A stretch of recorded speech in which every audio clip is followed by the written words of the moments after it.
क्योंकि हमारे वक्ता बहुत हैं, समय कम है, हमको सभी को सुनना है। कृपया समय का विशेष ध्यान रखें, प्रयास ये करें कि 3 या 4 मिनट में अपनी बात कंक्लूड करें। थोड़ी देर में आपके बीच में भीम आर्मी भारत एकता परिषद के राष्ट्रीय अध्यक्ष आदरणीय बड़े भाई विनय रतन सिंह जी की एंट्री होने वाली। धमाकेदार, आप लोग तैयार हैं? जय भीम। शुक्रिया साथियों, हम यहाँ पर एसटी एससी माइनॉरिटी ओबीसी के साथी उलगुलाल के लिए आए हैं। तो उलगुलाल का जोश आपके नारों के साथ में दिखना चाहिए। सत्ता के हुक्मरानों को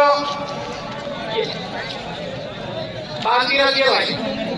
सत्ता के हुक्मरानों को यह पता करना चाहिए कि एसटी एससी ओबीसी और माइनॉरिटी के युवा और बौद्धिक वर्ग जाग चुका है। ज्यादा समय तक सत्ता हम लोगों के हाथ में नहीं रहने वाली है। ये आवाज हमारी राजधानी भोपाल में और दिल्ली देश की राजधानी में पहुंचना चाहिए। तो मुट्ठी बंद करके अंतरात्मा से दोनों हाथ ऊंचे करके इस बुलंदी से आवाज दीजिए कि 2 या 3 मिनट में अपनी बात को रख के खत्म करूंगा। अरे जय भीम, जय भीम। तो पीछे से आवाज हमारी इस साइड से भी। अरे जय जय जय जय जय भीम, जय भीम, जय भीम। अरे जय जय जय जय जय भीम, जय भीम, जय भीम। दूसरा नारा हम लोग लगाते हैं, जय जवाहर का नारा भारत देश हमारा है। तो उसकी अगली जवाबदारी होती है भारत देश की रक्षा करने की जवाबदारी भी हम लोगों की होती है। यदि इस देश में जो किराएदार हैं या मकान के किराएदार को मकान की रक्षा की जवाबदारी दोगे तो उसकी कोई गारंटी नहीं है। हम इसके असली मालिक हैं, तो उसकी रक्षा की जवाबदारी भी हम लोगों की है। भारत देश की रक्षा कौन करेगा? हम करेंगे, हम करेंगे, भारत देश की रक्षा कौन करेगा? हम करेंगे, हम करेंगे, संविधान की रक्षा कौन करेगा? हम करेंगे, हम करेंगे, संविधान की रक्षा कौन करेगा? हम करेंगे, हम करेंगे। लड़ाई की बात देखो, लड़ाई असली जो है ना आपकी और हमारी नहीं है। हम तो सक्षम लोग हैं, जहां खड़े होंगे अपनी लड़ाई लड़ लेंगे। लेकिन अंतिम पंक्ति में जो लोग बैठे उसकी लड़ाई की बात है। मजदूरों की लड़ाई कौन लड़ेगा? हम लड़ेंगे, हम लड़ेंगे। मजदूरों की लड़ाई कौन लड़ेगा? किसानों की लड़ाई कौन लड़ेगा? नारी शक्ति की लड़ाई कौन लड़ेगा?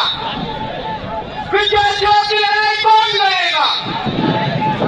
शायद मेरी बात नारों में हो चुकी है, फिर भी संक्षिप्त में अपनी बात को रख रहा हूं। साथियों,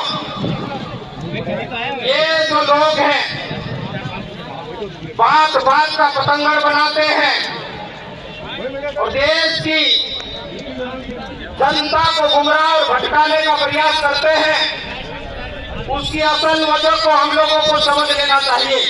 मंत्रालय सभी सम्मानित साथी भी और मंच के सामने बैठे हुए सभी साथी भी, एक समय ऐसा था जब प्रशासनिक स्तर पे हम लोगों का नेतृत्व उतनी सक्षमता से बात नहीं कर पा रहा था। हम लोगों का राजनीतिक नेतृत्व इतनी सक्षमता से बात नहीं कर पा रहा था, कभी इनके पेट में कुछ नहीं दुख रहा था। लेकिन आज की तारीख में हम लोगों का चाहे प्रशासनिक नेतृत्व हो या राजनीतिक नेतृत्व हो, पूरी मजबूती के साथ में बात रख रहा है और संविधान में दिए हुए हक और अधिकार को मांगने की बात कर रहा है। तभी इन लोगों के पेट में दुख रहा है। असल बात यही है और इसीलिए इन लोगों ने चाहे प्रदेश की बात करो, देश की बात करो, जहां से हमारा नेतृत्व तैयार होता है, असल बात है शिक्षा। शिक्षा, सही शिक्षा, उच्च शिक्षित होने पे हम लोगों का सही नेतृत्व निकल के आता है। तो उन लोगों ने सरकारी शिक्षा व्यवस्था को तहस नहस करके प्राइवेटाइजेशन के हाथ में ले लिया है। ये हमको समझना पड़ेगा। 1 से 5वीं तक स्कूलें हैं और 3 कक्ष का निर्माण बनाया दिया है। नीति निर्माता को अक्ल नहीं थी, उनको ध्यान नहीं था क्या? उनको पूरी अक्ल भी था और पूरा हौसला आवाज भी था, ताकि गरीबों के बच्चे उच्च शिक्षित होकर हम पर अधिकार की बात कर सके। इसलिए ये नीतियों का निर्माण किया। तो हमको वहां करना पड़ेगा। सब प्रशासनिक स्तर पे हम लोगों का नेतृत्व ठीक से बात करने लगा। एक तरफ तो सीधे भर्ती की बात है और दूसरी तरफ प्रमोशन से भर्ती की बात है। तो शिक्षा को कमजोर करके हम लोगों को डायरेक्ट एंट्री में बंद किया और दूसरी तरफ प्रमोशन में आरक्षण को बंद करके या कोर्ट में ले जाके हम लोगों को कमजोर करने का काम किया। इस लड़ाई को लड़ने के लिए मेरे जैसे सर पे कफन बांधो। लड़ाई इतनी आसान नहीं है, लड़ाई बहुत कठिन है। यदि हमको सामने लड़ना पड़े, भिड़ना पड़े, जुटना पड़े, जुट जाइए। और यदि सामने से वार हो तो सामने से गोली खाइए। समाज और देश के लिए पीठ पे गोली कभी नहीं खाना। मैंने नौकरी छोड़ के, लोगों ने बोला कि ये पागल हो गया है, सेल टैक्स ऑफिसर की नौकरी छोड़ के ये समाज के काम करने की बात कर रहा है। लेकिन आज हम जैसे पढ़े लिखे नौजवान यही सोचते रहेंगे कि मैं और मेरा परिवार, तो मेरे समाज का क्या होगा, मेरे देश का क्या होगा, मेरे क्षेत्र का क्या होगा। इसलिए मैं आप सब लोगों से विनती करना चाहता हूँ कि आप लोग ये भूल जाइए। आप बाबा साहब को भी चाहते हो, आप बिरसा को भी चाहते हो, आप कंटिया को भी चाहते हो, आप फूले को भी चाहते हो, आप सावित्री जी को भी चाहते हो। लेकिन क्या चाहते आप लोग मालूम है? ये सच्चाई, इसको स्वीकार करना पड़ेगा। आप पड़ोस से चाहते हो, आप सिर्फ दबा देना चाहते हो। बाबा साहब, बिरसा मुंडा, कंटिया भील जैसी लड़ाई लड़ना पड़ेगी। लेकिन मैं कहना चाहता हूँ, इस सभा से आह्वान करना चाहता हूँ, कंटिया भी आप ही बनिए, बिरसा भी आप ही बनिए, फूले भी आप ही बनिए, सावित्री भी आप ही बनिए, डॉक्टर बाबा साहब भीमराव अम्बेडकर भी आप ही बनिए। और जो बच गया, जो काम बच गया, उसके लिए अपने बच्चों को तैयार कीजिए, तब आजादी की असली लड़ाई लड़ पाओगे। तो साथियों, ये जो संतोष वर्मा जी ने जो बयान दिया था, उसकी मंशा को, उसकी भावना को, उसके अर्थ को समझने की जरूरत है। लेकिन इन लोगों ने बात का पतंगर बनाया और हमारे सम्मानित संतोष वर्मा जी के खिलाफ माहौल खड़ा करने का प्रयास किया। लेकिन मैं एसटी, एससी, ओबीसी, माइनॉरिटी मंच से सभी साथियों को धन्यवाद ज्ञापित करना चाहता हूँ कि आपने फिर से ताकत देने का प्रयास किया। आपकी भावना ये थी, यदि आरक्षण पे चोट करोगे, हमारे हक और अधिकार पे चोट करोगे, तो हम अपनी लड़ाई को खड़ा करेंगे। देश के संविधान में समानता, स्वतंत्रता और बंधुता की बात की गई है। उसी के तहत आपने स्टेटमेंट जारी किया था। यदि बराबरी की बात कर रहे हो तो समाज में चाहे किसी भी वर्ग विशेष से आते हो, रोटी और बेटी का व्यवहार हम लोगों को करना पड़ेगा। यही आशय था, इसके अलावा कुछ नहीं था। तो मैं अपनी बात को, चूंकि अनुशासन का ध्यान रखना है, लड़ाई बड़ी है।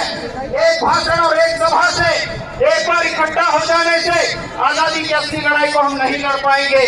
तो मैं कहना चाहता हूं युवाओं से कि यारो, 18 में यहीं पे एक आंदोलन हुआ था, आह्वान किया था कि ठीक है राजधानी आना है हमको एक दिन, लेकिन जितने लोग आए हैं अपने अपने गांव, गली, मोहल्ले में जाकर के संविधान को बचाने का अलग जगाइए, हमारे हक और अधिकार को मांगने का अलग जगाइए, समाज को संगठित करने का काम कीजिए, आपस में लड़ने का काम बंद कीजिए।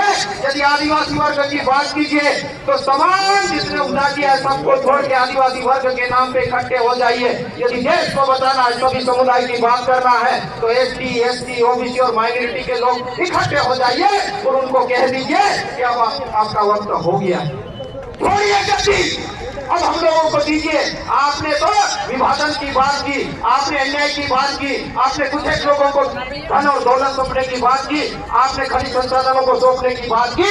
सत्ता हम लोगों के हाथ में आएगी तो हम न्याय, समानता, स्वतंत्रता और बंधुता की बात करेंगे। इसी बात के लिए मैं अपनी बात को और आखिर में फिर से जय भीम का नारा जोर से गूंजना चाहिए, ताकि आपकी आवाज को, वो जो कैमरे लगे हैं ना, आंख, कान, नाक जो भी लगे, खुफिया लगे, मीडिया लगे, जो भी लगे, उनको सुनाई देना चाहिए कि आवाज बुलंद है, अब समझ जाना चाहिए, नहीं तो ये लोग गुलगुलान के लिए निकलेंगे।